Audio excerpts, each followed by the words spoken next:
నకిలీ విత్తనాలపై ఉక్కుపాదం మోపాలన్నారు మంత్రి పొంగిలేటి శ్రీనివాసరెడ్డి. నకిలీ విత్తనాల ఇష్యూలు ఎక్కడా రావద్దని అధికారులను ఆదేశించారు. ఇక మన్మకొండ జిల్లా కలెక్టరేట్లో ఉమ్మడి వరంగల్ జిల్లాపై మంత్రి సమీక్షించారు.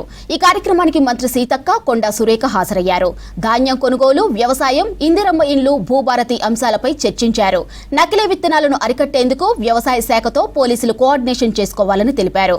ఆరుగాలం కష్టపడే రైతులు నకిలీ విత్తనాలతో ఎక్కడా మోసపోవద్దని చెప్పారు. నకిలీ విత్తనాలు అమ్మితే పీడీ యాక్ట్ నమోదు చేయాలన్నారు. ఆల్మోస్ట్ చాలా వరకు ప్యాడీ ప్రొక్యూర్మెంట్ జరిగింది. ఏ కాన్స్టిట్యున్సీలోనైనా బ్యాలెన్స్ ప్యాడీ ప్రొక్యూర్మెంట్ ఉంటే దాని మీద ప్యాడీ ప్రొక్యూర్మెంట్తో పాటు విత్తనాలు, ఎరువులు అండ్ అగ్రికల్చర్ సీజన్ స్టార్ట్ అవుతుంది కాబట్టి దాని రిలేటెడ్ సబ్జెక్టు ఫస్ట్ పాయింట్.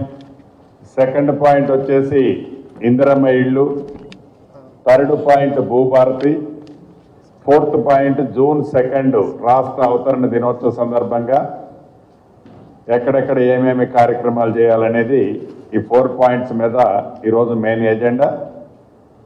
కాబట్టి గౌరవ కలెక్టర్లు అగ్రికల్చర్ కాంపోనెంట్కి సంబంధించిన paddy procurement,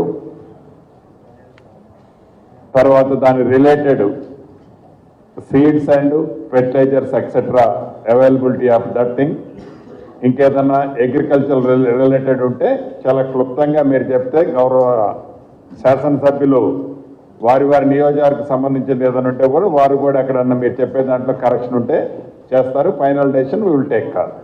please proceed. Thank you sir. First Hanumakonda జిల్లా నుంచి స్టార్ట్ చేస్తాను సార్.